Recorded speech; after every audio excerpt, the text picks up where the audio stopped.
You're here with Arnold Allen, who takes on Dan Hooker at UFC Fight Night London, and the UFC just put up a social thing where you were, signing the posters, and you saw yourself on it for the first time, right? Being on the poster. Yeah, it is. It kind of overdue in your mind? Yeah, I guess so. Yeah, it was actually the second time, but my opponent got injured and they took me off the poster. Yeah. So then I got the fight week, and then I was like, oh. Okay, cool. Yeah. But yeah, it's really cool. It's really cool to be on the poster. Yeah, and I say overdue in that. Do you feel like the division's getting a lot of love? I mean, I think people are excited about featherweight division. Do you feel like your name is mentioned enough as it should be?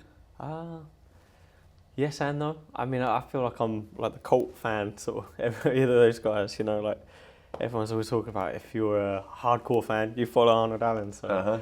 It's cool to be that guy, Everyone's like, "Oh, who's that?" And then a load of people gang up on him, like, "Well, if you don't know, you're a casual." I'm like, "Yep, there you go." So, I'm fine. I'm fine with it. Do you feel like? I mean, I'm sure that all fighters to a certain degree feel like I've got something to prove. I want to be a champion. Obviously, I want to prove I'm the best, right? Yeah. Do you feel like you haven't fought many of those guys in the top 10? Like, is that something that you feel like I'm wanting to prove this, or you already feel pretty confident that's been proven? Yeah, I feel pretty confident, but I definitely have to prove it because, you see like Max Holloway's path. He had that 13-fight win streak. You see the names of the people he beat on that. They're all ex-champs, contenders, like elite guys. I want to have that same thing, I want that on my resume. So, 100% I've got to prove myself. When they called you with Dan, did it take you by surprise? No.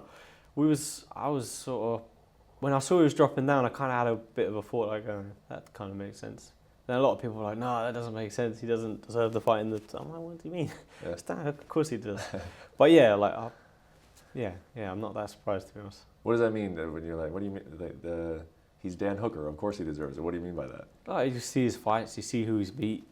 He's got a lot of knockouts, and he lost his last fight, Islam Makhachev. It's Islam Makhachev, you're not taking anything away from that. Yeah.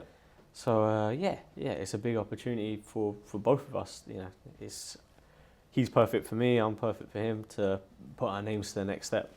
Is that kind of how you see this fight? Because a lot of guys, they're looking at that ranking pretty closely. You hear it every fight night. They're like, who do you want next? I want someone ranked above me. And he's not ranked in this division. He is ranked at lightweight, so it's a weird kind of thing. But is that kind of how you're looking at it? Like, oh, he's not ranked, but this is a big fight. Dan Hooker brings a lot of attention to this. Yeah.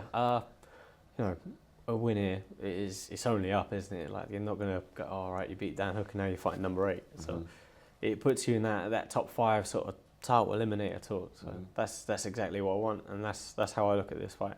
I know obviously your focus is on Dan, but when you look at the division, some of those guys are getting booked. So, Max is kind of like it's just in a weird spot, just kind of waiting. Almost in limbo. Almost like guaranteed a title shot, maybe. I don't know. Yeah, but that it's just kind of he is in limbo a little bit, and. What do you see? Like, do you see a path? Like, are you excited about your future, or do you feel like there's some roadblocks? Like, what do you see when you look ahead of your next? Yeah, obviously I see the title. That's the plan. But all those guys, they've all had wars. They've all been on the receiving end of a war. They've all given a war. They've all taken their licks, And I'm still here, like fresh as a daisy. So I'm ready. I'm ready to break in there and sort of come with that fresh new face. Yeah. How is Fight Week different in England as opposed to being somewhere else, being in Las Vegas, wherever? Bad weather. Bad weather. It's nice being home. For me, there's like more energy. There's more. You see the fans. There's more going on. There's more interest. And I fight in sort of Vegas, like no one really, no one knows. But in the UK, I'm a bit more popular. So. Yeah, but can you talk about like where you're from in England? Suffolk, right? Suffolk, yeah. Suffolk. Tell us a little bit about it, and then what's your support like there? Suffolk's a bit of it's a weird place. It's like all countryside, but it's nice. There's not too much going on there, but yeah, there's a lot of support, and it's kind of where we live. It's a small town. Everyone knows everyone, so it's like I don't know if it's just support or that I know them. Everyone knows everyone, but yeah, it's really cool. It's a cool place. How do you compare like this week? And sort of the energy that you're getting from fans and the reception that you're getting from fans and like the attention to 3 years ago when you fought in England? it's been massive. Like from the day they announced the fight, my phone was going crazy, you know. So people sending me supportive messages, mostly people saying they're pissed off at the match. Can I swear that?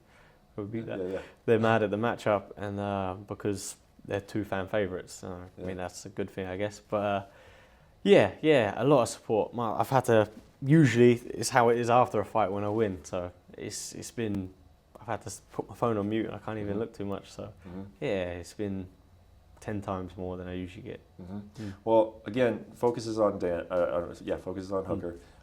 But like realistically, final thing is, like, where do you think, what do you think you can accomplish this year? Like, what if you could set out sort of what I hope happens in 2022? What would it be? Yeah, I want to be sitting there at the end of the year, sort of being like, "Where's the title? Like, come on, let's go." That's the plan. So I want people to be like, "Give them the title shot." You know, that's what I want. Yeah.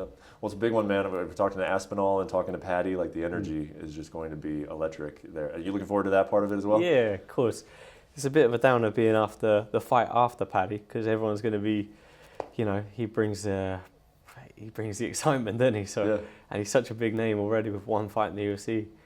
But everyone's going to be sort of burnt out after, isn't they? Well, that's one way of looking at it. Or he could set the stage and he wins, and then then it's just like the energy is increasing for each one. You know, maybe. Well, I'm looking forward to it, man, and best of luck in the fight. Cheers, mate. Thank you. Thanks for watching ESPN on YouTube. For live streaming sports and premium content, subscribe to ESPN+.